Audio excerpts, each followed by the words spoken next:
استاذہ آپ خواتین کی ایجوکیشن کو بہت پروموٹ کرتی ہیں، بہت ہمیشہ بات کرتی ہیں کہ ایجوکیشن کے اوپر.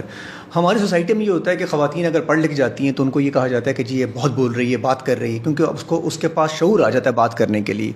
تو یہ کیسے صحیح ہوگا؟ ایک طرف ایجوکیشن کی بھی آپ بات کر رہے ہیں، دوسری طرف لوگ جو ہے نا ہمارے کچھ مرد حضرات، میں کچھ کی بات کر رہا ہوں، جو ایک دم سے وہ ہو جاتے ہیں کہ جی آپ زیادہ بات کر رہے ہیں. کبھی وہ اپنی رائٹس کی بات کرتی ہے، پھر ایک اور سلسلہ چل رہا ہے جس کا نکاح ہوتا ہے، وہ کہتا ہے جی میرے کوئی کالم کاٹ دیا جاتا ہے. یہ کنفیوژن ذرا یوتھ کی کلیئر کریں کہ وہ کون سا کالم ہے جو کاٹ دیا بہت جاتا سے سوال ایک سوال میں لے آئے ہیں، لیکن خیر حضرت عمر بھی اپنی وائف سے نالاں تھے جی. کہ جب سے آپ لوگ مدینہ آئی ہو آپ باتیں بہت کرنے لگ گئی ہیں. تو انہوں نے کہا پہلے اپنی بیٹی کا گھر جا کے دیکھیں. یہ بہت اچھا تھا. ہاں، تو بیٹی کے گھر جا کے دیکھو کہ وہ رسول اللہ سے روٹھی رہتی ہیں. غصے میں گئے بیٹی کے گھر جی. اور ان سے پوچھا کہ کیا ایسا ہے کہ تم رسول اللہ سے سارا دن روٹھی رہتی؟ کہتی ہیں ہمارا آپس کا معاملہ ہے.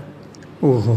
اور وہ سوسائٹی جہاں بیٹیوں کو زندہ دفن کیا جاتا تھا، رائے کی آزادی نہیں تھی، اس سوسائٹی میں بھی اتنی بڑی چینج آئی. یہ چینج آج کے دور کی نہیں ہے، یہ محمد صلی اللہ علیہ وسلم لے کے آئے. یہ جو امپاورمنٹ ہے، عورت کو امپاورڈ کیا، اسے جینے کا حق دیا، اسے تعلیم کا حق دیا، اس کو رائے کی آزادی دی. یہ ہم تو بال بال بندھے ہوئے ہیں نبی صلی اللہ علیہ وسلم کے احسانات میں، کیونکہ انہوں نے ہمیں یہ رائٹس دیے. ہاں یہ دور ایسا ہے جس میں لوگوں نے اسے سمجھا نہیں، ورنہ یہ کہ عورت کوئی آدھی انسان تو نہیں ہے، پورا انسان ہے. اگر مرد کو بات کرنے کی آزادی ہے تو عورت کو بھی ہونی چاہیے. کیا رسول اللہ کی ازواج کو یہ آزادی نہیں تھی؟ تو ہمارے نبی کو اللہ سبحانہ تعالیٰ نے ہمارے لیے نمونہ بنایا ہے. ہاں البتہ رسپیکٹ اور ریگارڈ دونوں طرف سے رہنا چاہیے. عورت کا بھی حق ہے، مرد کا بھی حق ہے، دونوں طرف سے سے ہونا